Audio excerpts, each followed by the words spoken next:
चुनावी सरगर्मी काफ़ी तेज हो चुकी है और अब कैंडिडेट्स आने चालू हो गए हैं। हम फैक्ट्स की बात कर रहे हैं। लास्ट टाइम जस्ट 2 से 3 दिन पहले ही अभी जस्ट एक इंटरव्यू अपलोड हुआ है इंद्रदेव साहू जी का, जो कि झापा फैक्ट्स से उम्मीदवार है, और जस्ट उनके अपोजिट में जो खड़े हैं सत्यम राज सिंह और साथ ही में उनके पिता विनोद सिंह, ये दोनों व्यक्ति आए हुए हैं हमसे बात करने के लिए फैक्ट्स रिगार्डिंग। विनोद सिंह ये व्यक्ति है जो कि पूर्व अध्यक्ष रह चुके हैं फैक्ट्स के। आइए इन दोनों का स्वागत करते हैं जी। आप फैक्ट्स में फर्स्ट टाइम लड़ रहे हैं जी। नर्वस है, कॉन्फिडेंट है, क्या है? कुछ नहीं, बस कॉन्फिडेंट है। जितने का कितना? थोड़ा सा नर्वस भी है कि क्या होगा नहीं होगा, बस। मीन्स हम ये चीज़ बोल सकते हैं जो 10th के एग्जाम में जो था वही सेम चीज़ें अभी भी हो रही है आपके साथ में? बस वही। अच्छा, फैक्ट्स ये चीज़ें क्यों चुना आपने? और भी फील्ड था, पॉलिटिक्स में बात किया जाए तो फिर, क्योंकि अभी just elections on the way हैं, तो फैक्ट्स ही क्यों? ये इसलिए मैंने चुना क्योंकि मुझे फर्स्ट टाइम जनता का सेवा करने का मौका मिला है, और रह गई मुखिया का, जो आप बोले मुखिया या सरपंच या जिला परिषद, तो उसमें हम लोग का अबर का जो चुनाव आया था उसमें जनरल कैंडिडेट का सीट नहीं था, इसलिए मैंने ये रास्ता अपनाया। अच्छा, फैक्ट्स के क्या क्या मायने हैं और इससे क्या क्या बेनिफिट्स होता है लोगों को? इससे बेनिफिट यही है कि जैसे कि समय पर धान का मुहैया कराना, खाद मुहैया कराना, गेहूं है, बीमा हो गया, ये सब सारी सुविधाएं उपलब्ध होती है इससे। मीन्स डैड से काफ़ी नॉलेज मिला है आपको? जी जी जी। आप क्या कहना चाहेंगे सत्यम के बारे में? आप खुद ना के इसे लेके आए हैं। सत्यम एक तो पढ़ा लिखा हुआ शिक्षित उम्मीदवार है, तो हम सोचें कि अपना उत्तराधिकारी सत्यम को ही बनाओ। कितना टफ लग रहा है आपको ये इलेक्शन? क्योंकि देखिए, मैं डायरेक्टली आपको बोल रहा हूँ, काफ़ी ब्लेम्स भी लगा था लास्ट इंटरव्यू में। इंद्रदेव साहू जी ने आप पे कुछ ब्लेम्स भी किया था, लगभग 68 लाख का घोटाला का आप पे ब्लेम है, तो इस पे क्या टेक है आपका? इस पे क्या क्लेरिफाई कर देना चाहेंगे आप? ये बिल्कुल निराधार है, जो मेरे ऊपर ब्लेम लगाया गया है बिल्कुल निराधार है। अगर मेरे ऊपर ब्लेम रहता, कोई किसान मेरे पैक्स या पूरे चौपारण ब्लॉक, उस समय 15-16 में 2015-16 में चौपारण ब्लॉक में एक ही पैक्स हुआ था, क्रय केंद्र के लिए आवंटित हुआ था, वो झापा पैक्स हुआ था।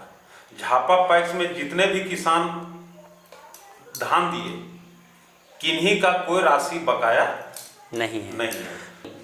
3 साल जो फैक्स बंद था, इससे लोगों का नुकसान हुआ, और इसके पीछे कहीं ना कहीं डायरेक्टली ब्लेम आप पे गया हुआ है।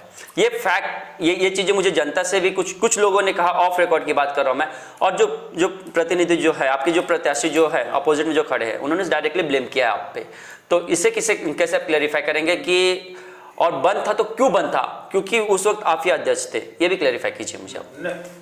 जो 3 साल तो बिल्कुल अध्यक्ष, कार्यवाहक अध्यक्ष रामेश्वर राम जी थे, ठीक है। 3 साल मैं अध्यक्ष नहीं था, और 3 साल के दरमियान में क्या क्या हुआ नहीं हुआ ये जानकारी मुझे नहीं है।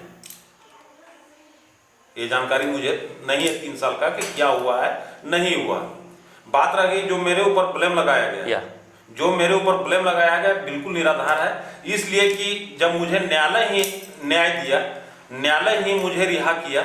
अगर मेरे ऊपर ब्लेम रहता तो न्यायालय, ऑफ कोर्स, मतलब ये चीज़ आपका बोलने का मतलब ये है कि अगर मुझे इंडियन कोर्ट जो है, न्यायालय जो है, उसने बाइज्जत बरी कर दिया है, उसके बाद मेरे पे ब्लेम लगाने का किसी को हक नहीं। सत्यम, चलिए अब आप कैंडिडेट हैं जी।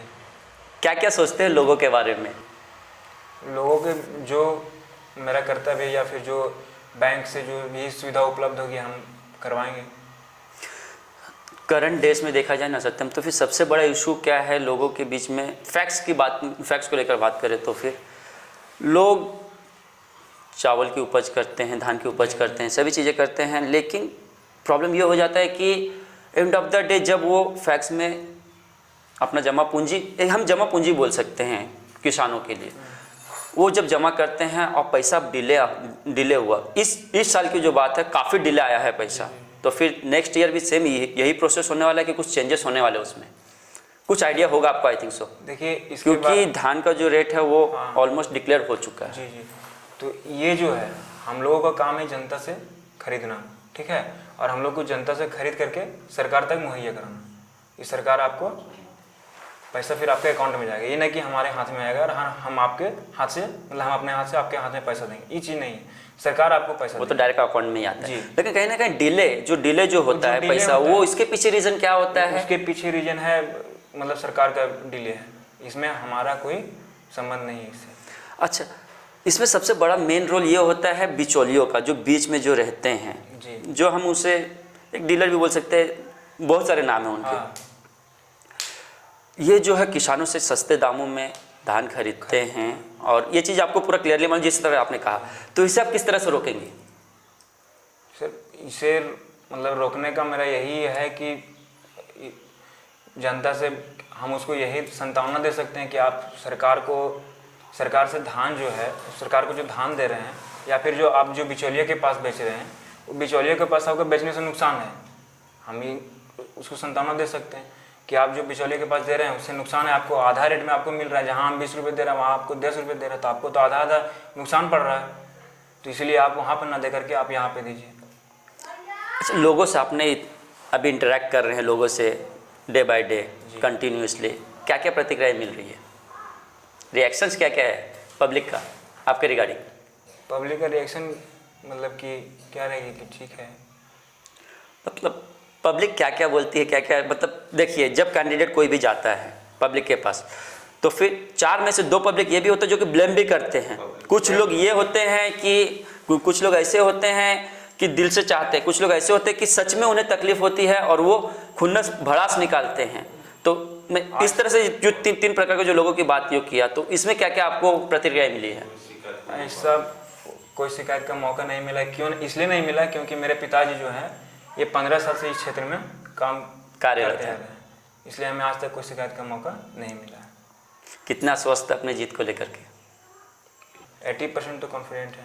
80%? जी। इंद्रदेव साहब तो 100% है।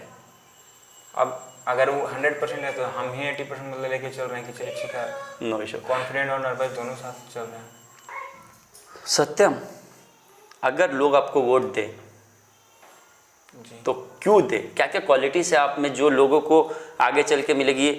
और दूसरी चीज़ ये है, घोषणा पत्र में आपने क्या क्या दिया गया है आपके हिसाब से? क्योंकि इंद्रदेव साहब ने भी 3 से 4 लिस्ट गिनाए, उन्होंने ये कहा कि भ्रष्टाचार मुक्त करेंगे, क्रय केंद्र हम झापा में लेके आएंगे, और अगर इस पर आप भी कुछ बोलना चाहेंगे तो आप भी कुछ बोल सकते हैं विनोद जी। पहला प्राथमिकता है किसान, और किसान को खाद बीज उपलब्ध कराना ये मेरा पहला प्राथमिकता है।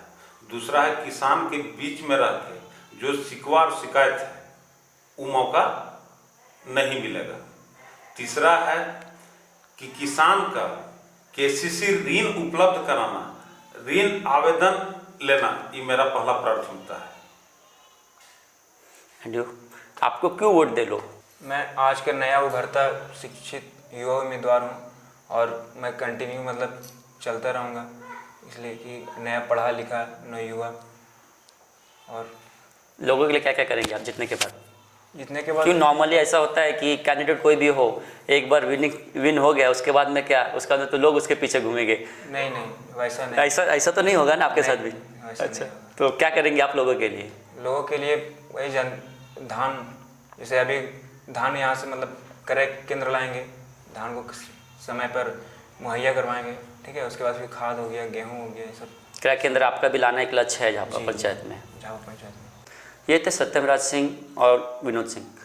सत्यम का कहना है कि मेरा सबसे पहला प्राथमिकता ये होगा कि जो लोगों की जो आवश्यक चीज़ें हैं उसे मुहैया कराना, जैसे कि धान बीज, जो किसान का जो बेसिकली जो सबसे इम्पोर्टेंट चीज़ें होती है। इसके बाद में इनका सबसे मेन मोटो ये है कि क्रय केंद्र ये भी लाना चाहते हैं झापा पंचायत में। 2 उम्मीदवार है आपके पंचायत में, अब आपको डिसाइड करना है किसे जिताना है, किसे हराना है। It's all about you.